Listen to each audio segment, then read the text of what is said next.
At 5:45 that afternoon, if you were a soldier who made it through that day, something happened that you had prayed for since the first shot was fired. The sun went down. And you thanked your Creator that you'd made it through those 12 hours of savagery, which no one has ever seen since that day. The past continues to haunt and hallow the present here. The killing fields of Antietam National Battlefield. The Civil War battle fought here was the bloodiest single day ever for American losses, before or since. 23,000 total, dead, wounded, or missing. This national park preserves more than 3 square miles of rural farmland, north of Sharpsburg and west of Antietam Creek. The mission is to honor all those who fought here, and to give visitors a chance to experience the landscape as the soldiers saw it on that day. The park has created walking tours of the main areas of battle. Serene places now with innocent-sounding names. The Cornfield. Sunken Road. Burnside Bridge. All are profound memorials to catastrophic suffering and loss, but also to extraordinary bravery and endurance. When you have that level of sacrifice, it provides the land here with a special feeling. It's not a place where you come to learn about generals. I mean, we had famous generals here. We had George McClellan and Robert E. Lee and Stonewall Jackson and Longstreet, Joe Hooker. They were here. But this place was a battle that was fought by the privates and the corporals and the sergeants. They were the ones who stood in line and faced the fire of their enemy and still went forward. Some of them never left. They lost their lives here that day, and everybody who was here, their lives were changed. This is the place that changed America. Beyond its bloody statistics, Antietam changed the course of the Civil War. The invasion in the September of 1862 into Maryland is, I think, the turning point of the entire Civil War. Lee's offensive into Maryland is literally part of a 1,000-mile front of Confederate advancement. What he believes is possible in September of 1862 is nothing less than Southern independence.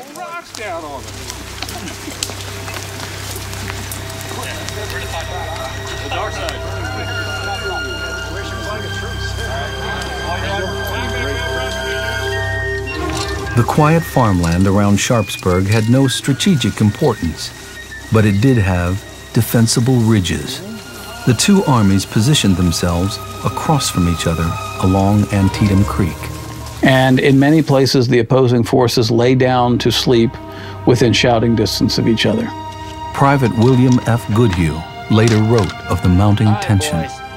Premonitions of battle were growing stronger, and we knew that the culmination of another great tragedy was at hand. How pallid were the faces of all, with unkempt hair, thus giving them the appearance, almost, of wild men. And as expected, on the 17th, this grim harvest of death began at dawn.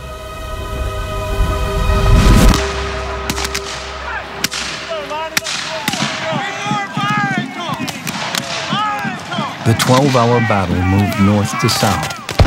The ferocious morning fighting began in the Miller cornfield, 40 acres that saw 13,000 casualties before noon.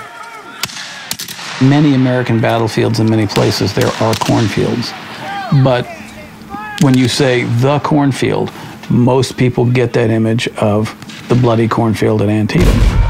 The ground was strewn with dead and wounded horses and men, muskets and sidearms broken and twisted in every imaginable manner. The blue and the gray were indiscriminately mingled, either motionless and lifeless, or dragging their bleeding forms along in search of some less exposed situation. Captain J. Albert Monroe. By midday, the battle moved to a sunken farm lane called Hog Trough Road. That sunken road served as a Confederate defensive line for an attack by over 9,000 Union troops. That fighting there became the next phrase that everybody realizes when you talk about Antietam or Sharpsburg, Bloody Lane. Our firing was resumed with vigor, and the result was terrible to the enemy. They could do little harm, and we were shooting them like sheep in a pen. The dead and wounded were a horrible sight to behold. As we found them in some cases, they were 2 and 3 deep. Sergeant Charles A. Fuller. All afternoon, the battle waged at the lower bridge, a beautiful arched stone bridge across Antietam Creek on the way to Sharpsburg. Ambrose Burnside and his Union troops were faced up against 200 Georgian sharpshooters, who held them at bay, over 9,000 Union troops, for about 7 hours. I can't even imagine what that would have been like for the Georgians. Eventually, Burnside's Union troops were able to force their way across the bridge, and still to this day holds his name. At the end of the day, the sound of gunfire was replaced by the moaning of over 17,000 wounded troops. At the end of the day, over 6,000 men had died here. Union and Confederate casualties were almost matched, but Lee's decimated army retreated back across the Potomac. This defeat enabled Lincoln to announce the Emancipation Proclamation, and that in turn dramatically reshaped what this war was about. No longer would there be any talk of settling the war and keeping slavery. The Antietam National Cemetery was created after the war in 1867, and thousands of hastily dug battlefield graves were disinterred. But only Union soldiers were reburied at the new cemetery, with the remains of over 1,700 unknowns.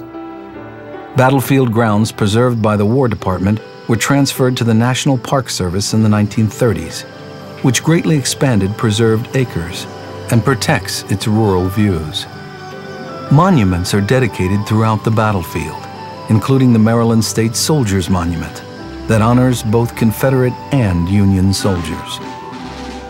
Every year, the town of Sharpsburg commemorates the fallen, and memorial services are held at the cemetery. Antietam is a one-of-a-kind location. It's recognized nationally as the most well-preserved Civil War battlefield in the United States. It's a real crown jewel of the whole park system, and the people in Maryland have done this. Recently, remains of an unknown Union soldier were found dug up by a groundhog in the bloody cornfield, where it all began at dawn that day, nearly 150 years ago. The fragments were a part of a leg bone and jawbone and some teeth, and then a piece of leather that looked to be from a boot. This is the first time in the time I've been here that any soldier has been found. So it gave me and the staff here a reason to know why we protect this place on a day-to-day basis. The 23,000 casualties here is why we consider it a sacred place. You know, this is Maryland's national battlefield here. This belongs to the people.